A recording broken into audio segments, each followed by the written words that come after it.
Hello guys, Shopee haul tayo. Isang item lang to pero maganda siya guys. Ano to? Paper lipstick.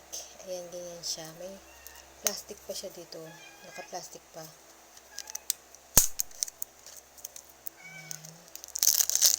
Nakita ko lang to sa Shopee. Alam niyo naman mahilig ako sa mga unique na item. May pakita ko sa inyo yung close up. Ayan siya. Tapos ito yung lipstick.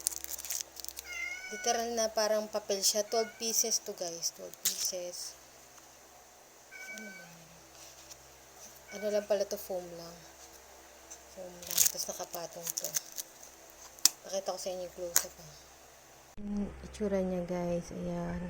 Ang siya lang ng lalagyanan niya. Tapos may garter.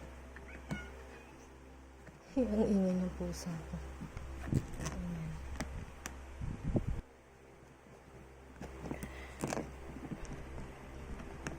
Ayan.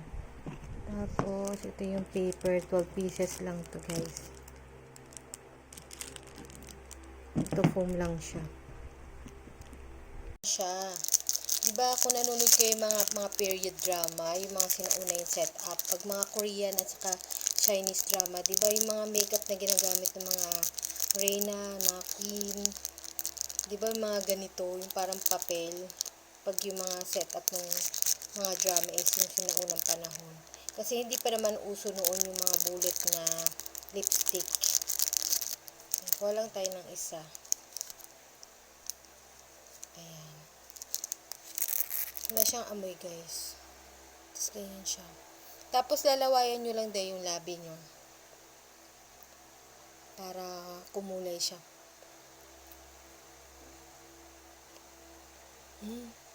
May kulay siya. Para matipid guys, pwedeng gupitin nyo yung naanuhan nyo na ng labi nyo. Then gamitin nyo yung half. Para di ba matipid. Ganyan siya. O kung ayaw yung laway nyo gamitin nyo, pwede nyo sprayan siya ng water.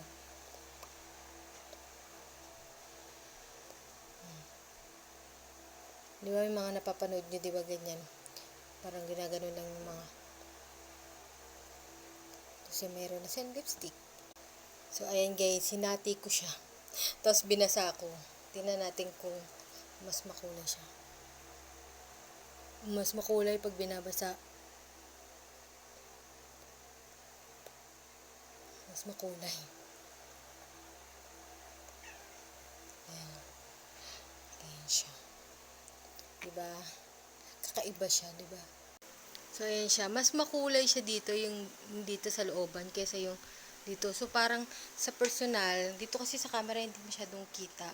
Sa personal, guys, para siyang nagiging gradient na lipstick. Pag dito kasi sa camera, hindi masyadong halata. Ayan o. Mas madark dito sa may looban, dito. Saka dito. Kaysa dito sa labas.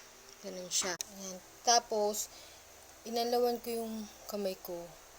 Kasi nalagyan yung daliri ko. Makulay siya. Hindi siya nabura totally.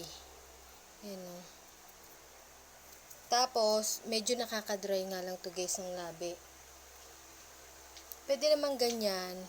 Pero sabi kasi ng mga nakagamit na doon, nakaka-dry daw ng labi. So, gamit kayo ng lip balm para medyo ma-moisturize.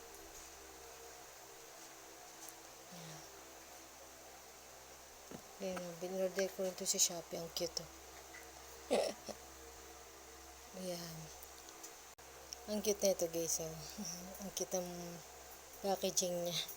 Ayan, medyo nabawasan yung feeling dry niya sa labi guys. Nung naglagay ako ng balm. So, ayan guys ang itsura niya pag may balm na. So, ayan guys, tinry ko siyang sabunan. Ayan, medyo nabawasan naman yung kulay niya, pero may natitira pa rin. Ayan. Pero siguro kung kukuskusin nyo pa ng mas maigi, natatanggal naman pala siya. Ayan. May onting tira-tira lang.